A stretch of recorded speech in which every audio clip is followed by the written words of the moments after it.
So guys, heto na nga. Kanina, pumunta ako ng crossing, Calamba. Kasi, malengke ako. Pero bago ako pumunta ng palengke, nag-drop by ako sa SM Calamba. Umikot lang ako saglit. Wala lang, para lang lumamig yung katawan ko. Kasi naglakad ako mula boarding house hanggang crossing. Tapos, after ko doon sa crossing, naglakad ako papuntang Parian, Lianas. Kasi nga, masyado namang maaga pa kung pupunta ako ng palengke. Kasi mga ano pa lang yun, mga mag-aalas 3. Ang init pa. Ayoko din namang pagkapalengke ko uuwi ako kasi nga maaga pa. Kaya ang ginawa ko doon, after ko sa SM, punta ako ng Lianas. Sa 3rd floor, may ano doon, PVOK live. Ang mahal ng ano nila, ng tokens, dalawang tokens, isang song. So, ang isang token 5 pesos. So, nakadalawa akong kanta. So, 20 pesos yun. Kahit gusto kong pa kumanta, tiniis ko na lang na hindi kumanta. Dalawang kanta lang kinanta ko kasi nga nagtitipid ako, wala na kaming OT. Kaya yung sahod ko nakakaiyak. Ayun, sa Lianas, doon ako kumanta. Tapos pag aalis ko naman doon, lakad ako pabalik ng crossing. Tumaan ako sa Metrobank, ATM machine ng Metrobank doon sa may Jollibee crossing. Doon ako nag-withdraw ng sahod ko, nasa 8,000. Ang sahod namin is 5 tsaka 25 ng buwan. Yung sahod ko ng 25, hindi ko pa withdraw, kanina lang. So ayun nga, withdraw ko, tapos pagka withdraw ko, dumiretso na ako ng palengke. Ang binili ko naman sa palengke guys, dilis. Kasi bala ko nakita ko yung dilis. Sabi ko magtotorta ako ngayong gabi. So ayun, bumili ako kalahati. 70 pesos. Tapos nakabili na ako ng mga gulay, kangkong lang. Tapos bumili ako ng 1/4 kilo ng pansit canton. Hindi yung instant yung canton talaga. Tapos kalahating kilo ng 3Q bihon. Mahilig akong mag-stock nun guys kasi practical lang ba? Practical kasi nga hindi naman agad-agad nasisira yung mga ganun kahit iimbak mo ng isang buwan or mahigit, 'di ba?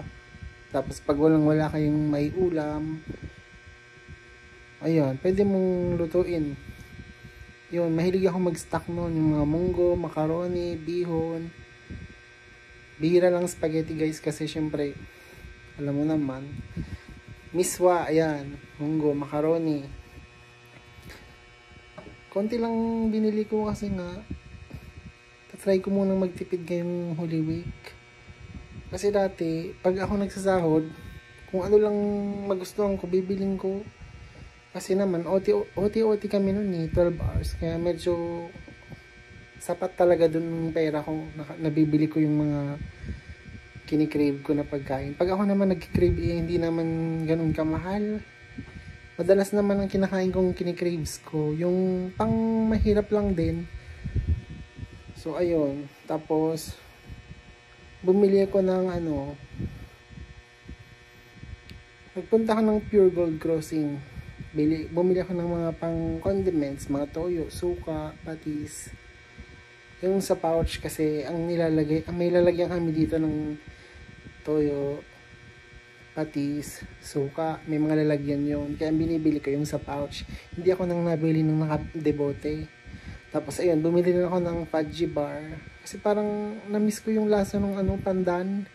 Yung pandan flavor ng fudgy bar, ang sarap kasi. Bumili ako ng isang balot. Tapos, ano pa ba yung nabili ko?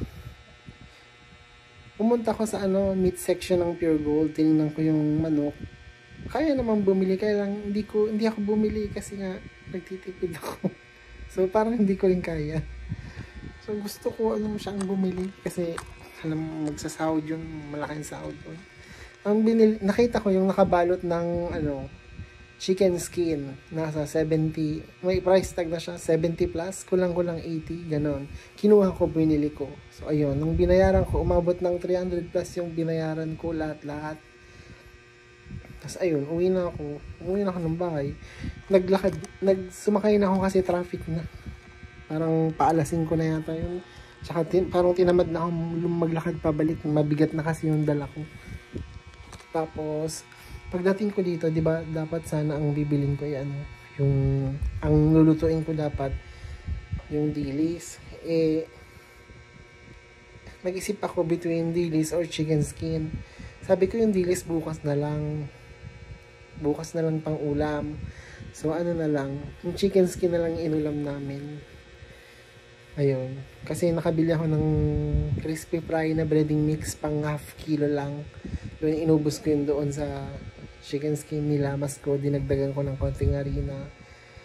Tapos ayun, hindi na ako nagsaing kasi marami yung nasaing namin kanina. Ang ginawa ko, sinangag ko. Ang ginamit kong mantika ng sinangag, yung pinagprituhan ng chicken skin, malasa na yun kasi nga manok, diba? Tapos ang daming bawang. Ako kasi mahilig ako sa bawang tsaka sibuyas, guys. Pero hindi ako naglalagay talaga ng sibuyas sa sinangag. Kasi ewan ko, parang iba na ang dating sa akin. Tsaka feeling ko, sabi kasi daw pag naglagay ka ng sibuyas sa sinangag, masisira kapag tumagal. Pero hindi naman masira kasi nga konti lang naman yung bahaw. So mauubos yung gamin ngayon. Pero iba kasi yung lasa.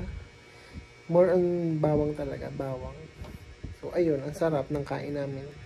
Naubos ko yung chicken skin. Merong naramang natirang dalawang malaki, pero hindi na yung kasha bukas. So ang bukas nga is yung dilis. Tortang dilis for tomorrow's lunch. Sige guys, bye!